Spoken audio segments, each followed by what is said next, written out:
but and then you move forward with more confidence because of that, like we talked about, that wisdom that you've attained. Mm-hmm.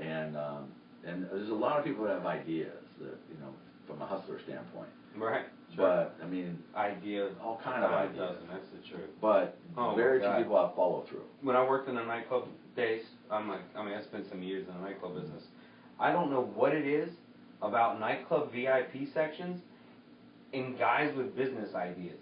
It is insane. I don't know what it is.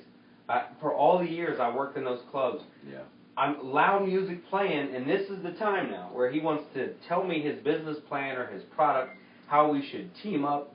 You know, I swear, 4 or 5 a night, you know, sometimes. I don't know what that is. It's amazing. Well, probably cocaine, but... Well, I mean, it's an itch that needs scratched, you know, and that's just it. I mean, they have these ideas, and they really have a lot of passion about them, but then from their perspective, life gets in the way. You know, responsibilities, commitments, all that, and they just don't have that ability to take that risk. And which is, there's no right or wrong to it. It's just some people have that confidence and a willingness to transcend the fear. Transcend, yeah. And in that moment is when stuff gets created. Okay. But you know, when it's more frightening to remain where you are than to move forward, that's when change takes place. So they're willing to make some changes and make some choices. And it may work, may not, but it takes a lot of willingness to know that there's no right or wrong choices. Because no matter what I do, as long as I can benefit from it, then I can move on. Yeah. And but if you have that fear of making that wrong choice, then you got to get out of your own way. I mean, that's you're inside your own box. The guy wrote the book "Obstacle Is the Way" on Tim Ferriss's website. Yeah, something like that. You know, he speaks to that. Right. You know, I mean, even my mantra, you know, that I talk about, that kind of guides my whole theory, which is uncomfortable is where the change is. You know, that speaks to that. You know, being uncomfortable, you know, sparks change in your life, just like problems can. You know, so whatever obstacle or problem that you have, you know, sometimes those are our biggest sparks for change. But that separates you from a lot of people. You know, that discomfort where the change is, as you're saying. Yeah, uncomfortable. Yeah. Well, I mean, but a lot of people get comfortable in an uncomfortable way, and they normalize it. Been there. Ooh. And been there. You know, they take something that initially is intolerable. They learn how to tolerate it, and after a while, they start to normalize it. Well, that's just the way it is. But why do you suppose people do that? Well, I mean, a lot of times it's a lot easier to resign yourself to that situation to really think about what you have to do to get out of that. I mean, you know, the dwelling is easier than the maneuvering. Well, yeah, I mean, it's like apathy. You know, then they rationalize, well, the devil I know is better than the devil I don't know. You know, that kind of stuff. Yeah. You know, so whatever I have to do, then at least, you know, I know how to cope with this, whatever it is, dysfunctional or not. You know, all my coping skills are set up for this. Right. So, you know, to not have this, well, then I got to learn a whole new set of coping skills. Yeah. So that's why, like an addiction, a lot of people become comfortable in that addiction in an uncomfortable way, because that's the identity that they define themselves based on, and all their coping skills are designed to function within that identity. Right. To move beyond that, whoa, that's like I don't know what that's all about. So I mean, that fear of the unknown is pretty formidable for a lot of people. That's why it's easy to get comfortable in an uncomfortable way, and you'll see this in relationships a lot. You know, where people just start to normalize, and that's how it works. But it is interesting, though, because no matter how long you stay in that situation, at some point in time you're gonna. You know what's amazing? What's that? We have had the longest and the coolest conversation, and from what I found out, it looks like our screen froze. So we've been talking for a half an hour, 45 minutes, in the coolest conversation. And we get a half hour of it. And we have 4 minutes of it. 4? 4 minutes. Yeah. How's that for technical difficulties? Oh, that sucks. Because that was really good stuff. Wow. Well, we're still recording live now. Is that what they were trying to tell you? Yeah, that's why my phone's going off like crazy. You know, everybody's telling me, That's you know, hilarious. it's off. You know, we go 4 minutes. Yeah, look, now it's recording great. Oh my word. Wow. Yeah, we've covered a lot since we cut out.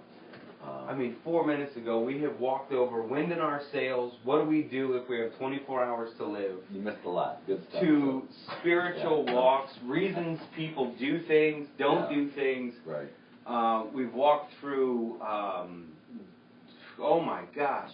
Change, now, separating situations. That was a beautiful conversation. We'll never get back. Well, now, how many times has that happened to people? Is where you have this amazing conversation that you hope you can remember, and you hope you'll get back, or you wanted to share with the whole world, and it's gone. Well, but it isn't. I mean, as long as, no matter what, I mean, I benefited hearing what you were saying, and that's gonna. I still think I got more, but. Well, thank you, but no, there's always time for more conversation, you know, and the more you talk, the more there's things to talk about.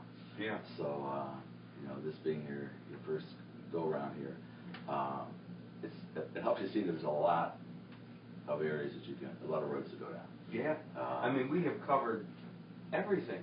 You know, what you do, life's visions, Leoisms, you know, our brief introduction and meeting, my theory, how I got to my theory, the troubles of my life on the back end.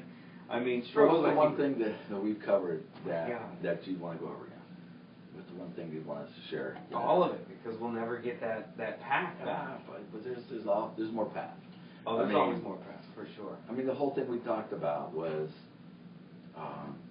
understanding as long as you can make choices, you can create new paths. And the idea that choices are sort of those pages in our lives. I was talking about if everyone's life story, there's no reason it can't end with a happy ending. Because you're writing it, and you're writing it one page at a time, one choice at a time. And you have all those past chapters to draw on, that wisdom. So as long as you're not reacting to situations, and you take the time to consider what you want to do, to be objective, to do what you'd advise, all those kind of things we talked about. Right. All your Leos. You start to get into it, and you know, life starts to flow. We talked about the idea that we get stuck, you know, in a place. We find that, you know, it's easy to get comfortable in an uncomfortable situation. My mantra, uncomfortable is where the change is. That's right. I mean, we covered so much. And, you know, I think maybe walking down your Leoisms that you use all the time would probably walk us right back to the similar conversation. Because I think each one of the Leoisms kept sparking the progression. I really do. Well, I mean, everything you were saying, from, you know, taking the time we talked about living in the moment, and the idea that being in that moment is significant, but the trouble is where emotions takes us is beyond the moment, and we're anticipating result of that choice that could be, you know, good times. But unfortunately, the minute you leave the present, you also leave that contact with the wisdom that you have, your own truth. So you're no longer tapping into that, and that's where mistakes are made. But we also explored what you were talking about. If you understand that that everything we do is difficult to move beyond that fear of where you're at in that moment, and that's why a lot of people get stuck. And if you know though that you know that fear is going to build, and you know, we normalize it. And we talked about going from it being intolerable, we learn to tolerate it, and then we normalize it. And we normalize it, right. But once it's normalized, that's where you start to get a sense of apathy, you know, and we rationalize being in that place. Yeah. But, like in relationships, it happens a lot. Yeah, well, we were talking the defense mechanism. Like, we learn those in the given situation that, you know, we needed them to survive in. Right. And then we move past them. And, you know, we still use them. You know, that hypervigilance, being over in a war or in prison or something. Right. Coming home with those same guidance, you know, inside emotional and intellectual guidance. Right. Yeah, the same rules don't apply. You know, but even though it's normalized. But we had said also, though, that even negative emotions have their place. I mean, like anger. But it's how you use it. It's not so what you're saying, it's how you're saying, and how you're communicating that to yourself. I mean, if I say I've been doing this thing that I know is unhealthy for me, or that's negatively affecting me in some way, if I say I'll be damned if I'm going to do that anymore, and use that anger to propel you away from the situation, then you're using it in a positive way. Because it's no longer compatible with who you are. That's why I got to change this. And that's why any change takes place, because we don't like how the present makes us feel. And that's why I talk about, the whole issue of depression, anxiety, all those kind of issues. I hate it when people say, I'm depressed. I mean, that bugs me because, they're no more depressed than their headache. Or you don't say I'm headache. He's, separating that situation from self, to quote you again. Yeah, but that will definitely affect, their ability to make choices. Because if I don't like how I feel, I don't like who I am. If I don't like who I am, I make a choice compatible with not liking myself. Because I made that choice, guess what? I don't like myself. So you get caught in that. But, that's where if you can see beyond that this doesn't feel right, the reason it doesn't feel right is because it's not compatible with who you are. I use the example, you have a splinter in your finger. The reason it hurts, it doesn't belong there. If you're a really depressed person, it wouldn't bother you, because it'd be totally compatible with who you are. So as long as it bothers you, that's good. Right, you got a little life left. Yeah, it means the core of you is intact. Right, yeah. I'm just being affected by something that I think sucks. So sometimes it's, like I said, it's not what we're thinking, it's how we're thinking. Yeah. And I'm like what I think we covered before too, and we'll probably end up referencing. We don't know what we've already said, so this could be redundant. Yeah, so pardon us. I'm even nervous to check now. It may turn off again. Right, I have to check now. No, we're actually still recording. Finally, for those of you that did join us, had a few more. We recorded about a 20-25 minute session.